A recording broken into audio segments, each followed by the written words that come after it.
What's going on, everybody? This Afro think tank. Africans are quitting the Hague.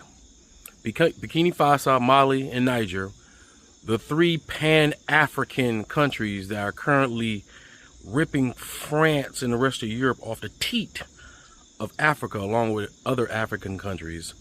They have decided to leave the Hague, which is great.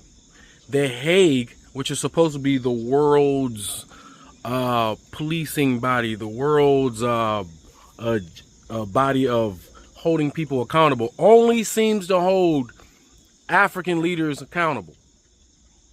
So African countries like, you know what, there's no point of us being a part of this, seeing how you only hold African dictators accountable while allowing all these European and Israeli European dictators to stay in power and commit genocide without you doing anything in the Hague.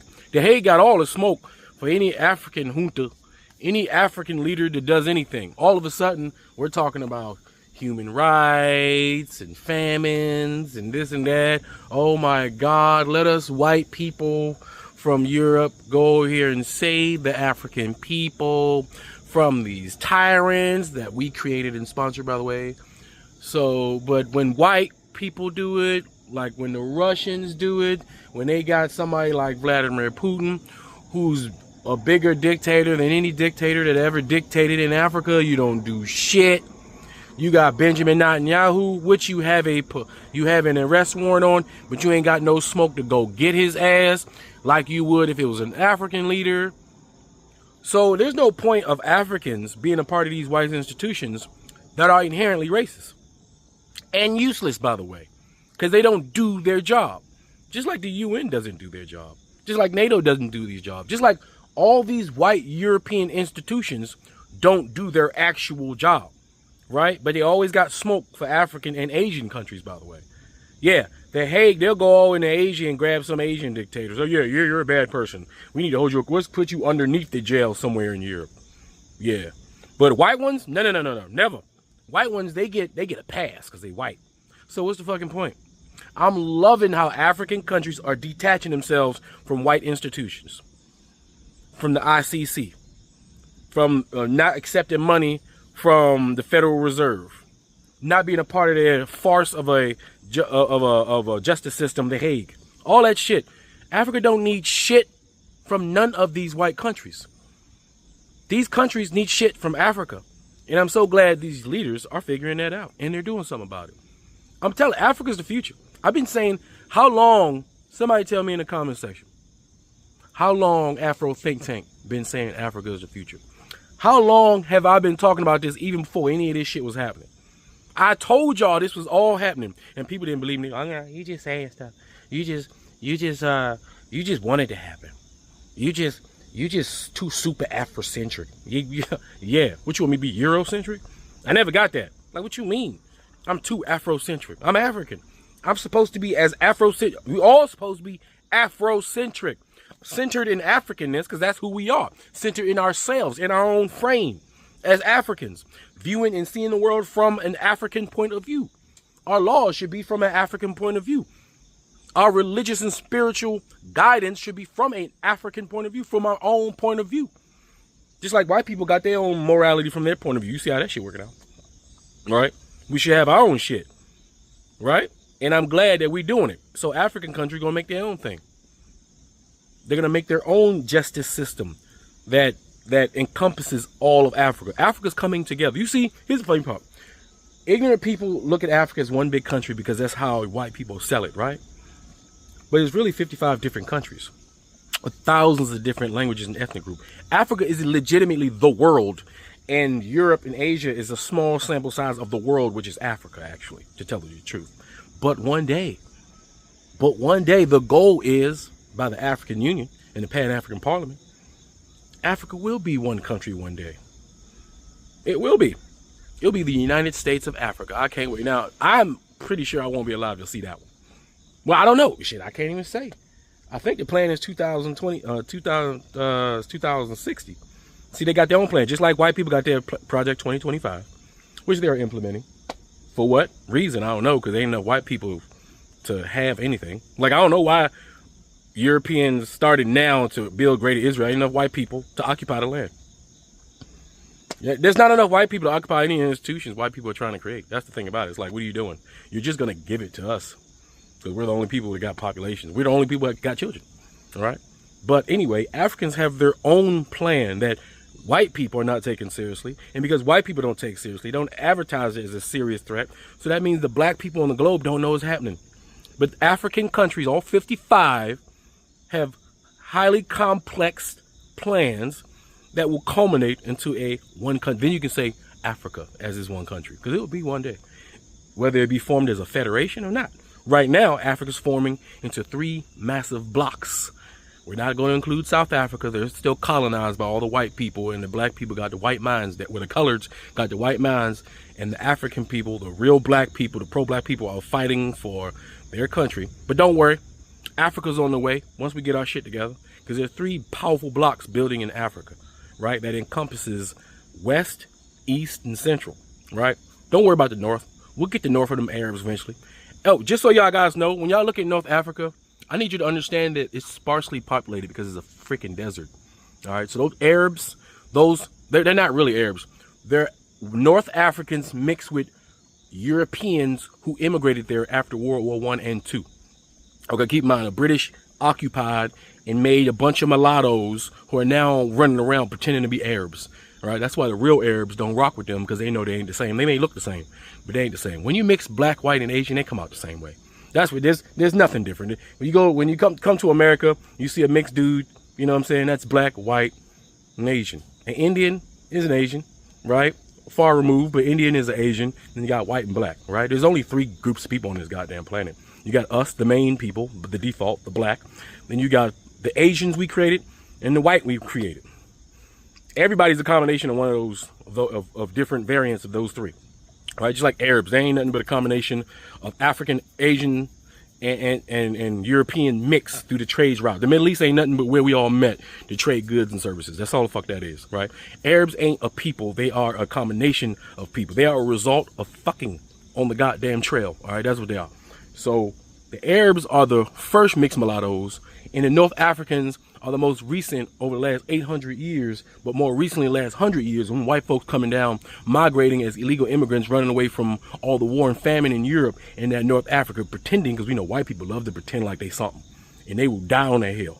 They gonna pretend like they Israeli, they pretend like they African, they pretend like they Venezuelan and Brazilian and all that shit, and they forget all about the fact that they're from England, from Germany, from Poland, from Russia, from Ukraine. They forget all that shit. They just throw their whole shits down the drain. That's the problem now. They throw their entire history down the drain to be something else, right?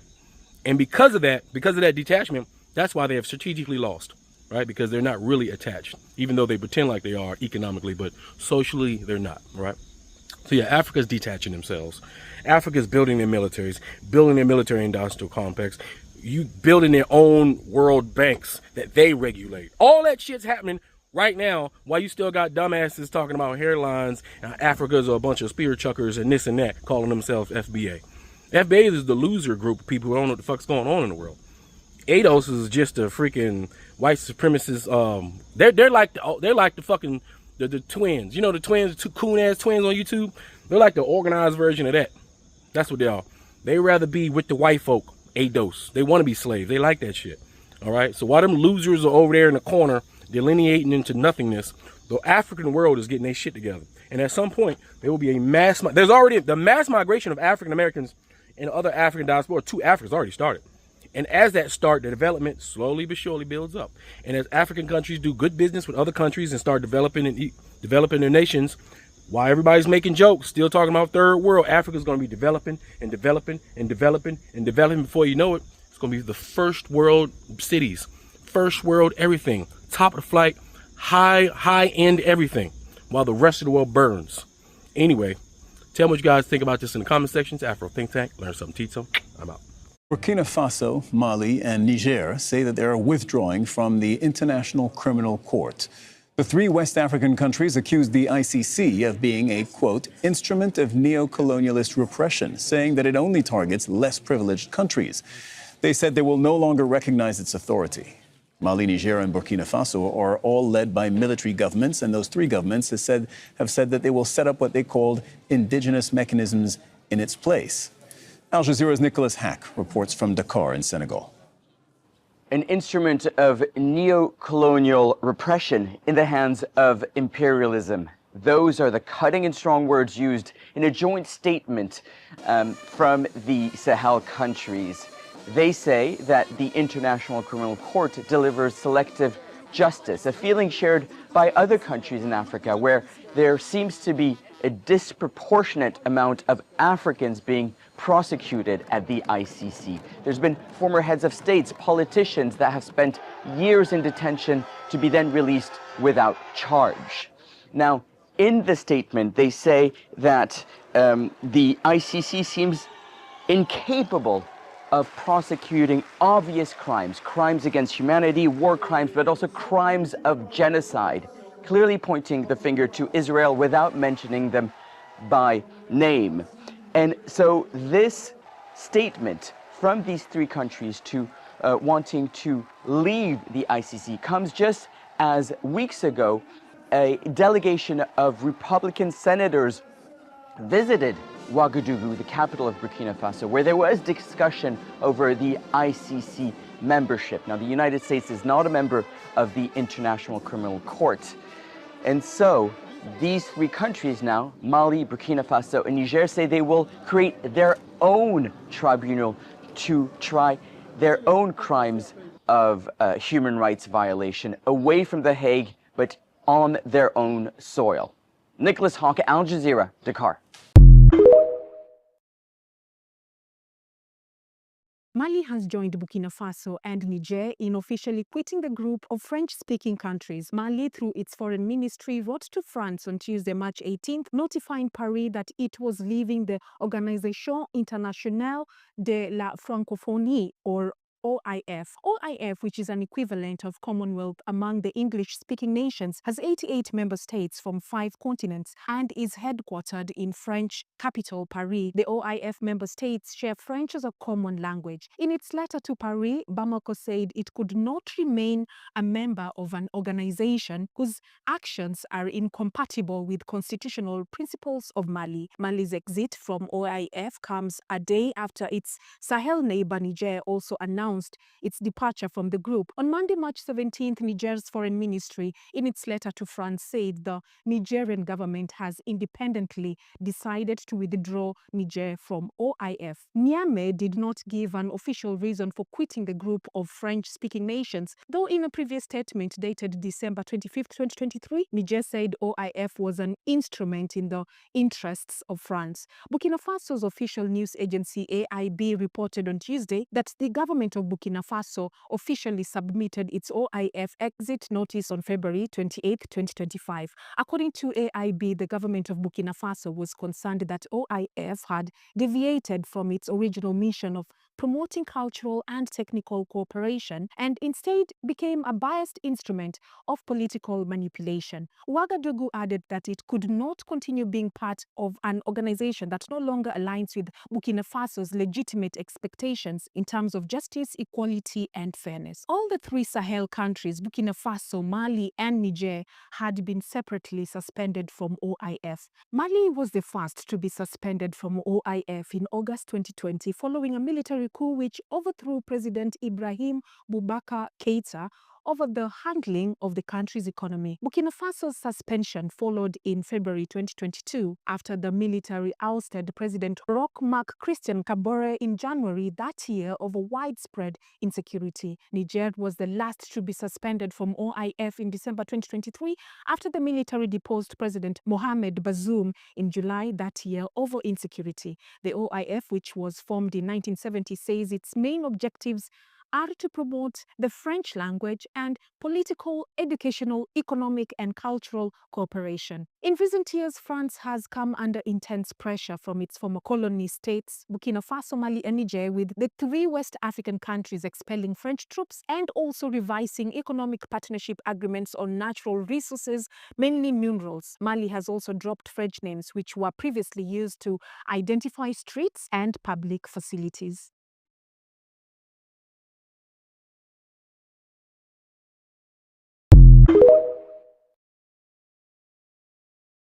Greetings, it's Inem, and I just want to talk to y'all very honestly for a second about why it's so important, really of utmost importance, that we support the Alliance of Sahel States. That is Burkina Faso, Mali, and Niger, also known collectively as the AES. We must support all three of those countries. We must continue to defend these countries. There's really nothing more important to our struggle as Pan-Africanists in 2024 than making sure that the AES is strong and has international support wherever we are. Well, we have to understand, first of all, something that Kwame Nkrumah explained to us back in the 60s. There are countries that are under enemy control. That is, there are neo-colonies. There are also countries that are contested zones. Those are countries that are still under neo-colonial rule. However, there is a big struggle being waged to liberate those countries. But then there's a third category, and this is the most important category. These are our liberated zones. These are countries that have overthrown neo-colonial and colonial rule and are charting a pathway towards full independence, real sovereignty, and self-determination. We cannot build Pan-Africanism without our liberated zones.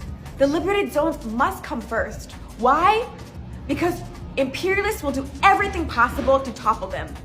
Today, our liberated zones as Africans are Burkina Faso, Mali, and Niger. We must fight to defend them. But we know that the imperialists do not want to see Africa fully liberated and fully unified. That is what the Alliance of Sahel States stands for. A unified and liberated Africa, an Africa that is free. If you listen to the words of all three leaders of the Alliance of Sahel States, if we listen to what they say, they're very explicit that they want Africa not just to stay in the stage of, these confederations, they want it to become one federal state. That's what the Alliance of Sahel States is fighting for. There are different states internal to a federation, but they are under one single federal government. That is the goal of the Alliance of Sahel States. And it's not just for them. They're very clear. They want every African country that is willing to take a self-determining path to join them. They want to achieve the United States of Africa that Marcus Garvey was pushing us to fight for 100 years ago. They want us to complete the vision of Kwame Nkrumah, Modibo Keita, Ahmed Sekou Touré, Thomas Sankara, and so many others who believed that Africa could be liberated and united. What is more important than defending this? If we let one single AES country fall, we will be set back decades. If the AES falls, it will take us so many decades, generations to recover from this loss. If the AES lives, all the other countries in Africa will have a model. This will have a ripple effect throughout the African continent. This is the future of our continent. Every African has the responsibility of fighting for this. Whether you're at home or abroad, they wage the war first in the form of propaganda. It's a media war first and foremost. They need to convince people that the Alliance of Sahel States is wrong, is evil, is oppressive, is anti-democratic, is dictatorial. We cannot allow this. We cannot allow this. We have to make it so clear and for so long, for all the decades to come, that we stand with the Alliance of Sahel States and that nothing will divide us, nothing will convince us otherwise. We're not falling for any propaganda. We're not listening to the imperialist media on this subject. We're not gonna listen to detractors who get paid, just let's be honest, who get paid by massive US-based foundations and NGOs to come and scream against the interests of the AES. We're not gonna get our political analysis from those people. We're gonna be very clear this time. It's not going to be like Libya. We're going to fight until the very end, and the AES is going to grow and grow and grow stronger and become bigger and more significant and better protected, better defended, with mass support internationally all around the world. Today, the Alliance of Sahel States. Tomorrow, the United States of Africa. Hey you guys, so as of December 1st, 2023, Burkina Faso and Niger are no longer part of the G5 Sahel. Let's talk about it.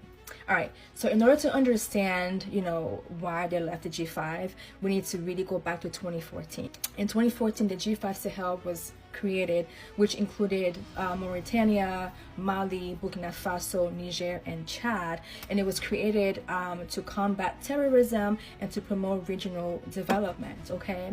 And so over time, the G5 faced some difficulties because they were not achieving the objectives, because the insurgents were gaining ground, they were growing in numbers, they were terrorizing people, so the situation was not being handled. As of June 2022, Rambo Assimi Goïta was like, you know what? We're gonna help ourselves. We out. Peace. And so Mali left the G5 Sahel. As of December 1st, Burkina Faso and Niger left the G5. So now the G5 Sahel is not G2 Sahel, because now all that's left of them is Mauritania and Chad in the group chat, staring at themselves. This new African alliance got the US and EU leaders breaking a sweat. Their old tricks to control Africa aren't working anymore, so they're trying new ones and failing harder than ever before thanks to modern technology. First, they tried money threats, which meant cutting off cash and trade. That was a big mistake. Mali and Burkina Faso just started trading more with each other, and then they took away help money. But Russia and China stepped in with better deals, and now they're playing the media game, which means flooding social media with posts saying that these military leaders won't last. But their sneakiest move is that America is suddenly making new best friends with countries like Ghana and Ivory Coast. It's very obvious why they're doing that. They just want to build a wall around the Sahel alliance. Meanwhile, France is trying their oldest trick, offering fancy school programs to train Africa's next leaders. But today's African youth just aren't falling for it. They remember how these educated leaders became the corrupt politicians they're forced to fight now. Every time the West tries something, it backfires. And with each failed attempt, more African nations are saying, maybe we don't need these guys after all. Free Sudan! Boycott diamonds and gold! Free Sudan! Boycott diamonds and gold! We most definitely cannot forget about the people of Sudan! Wait. Before you go, for all my subscribers and philanthropists out there, I'm building a solar power community water bowl system in Nigeria. It's going to cost between $5,000 and $6,000. I'm trying to raise money. If you want to participate and help me build this solar power water system, please donate to the Cash App and put solar water in the notes. Solar water in the notes. I'll put PayPal, Stripe, and Zelle. Anyway, thank you. That's all I gotta say. It's Afro Think Tank. Learn something, teach something. I'm out. Thanks for watching Afro Think Tank. Don't forget to like, share, and subscribe. And follow me on Substack and Patreon for more content. Remember, it's Pan-Africanism or nothing.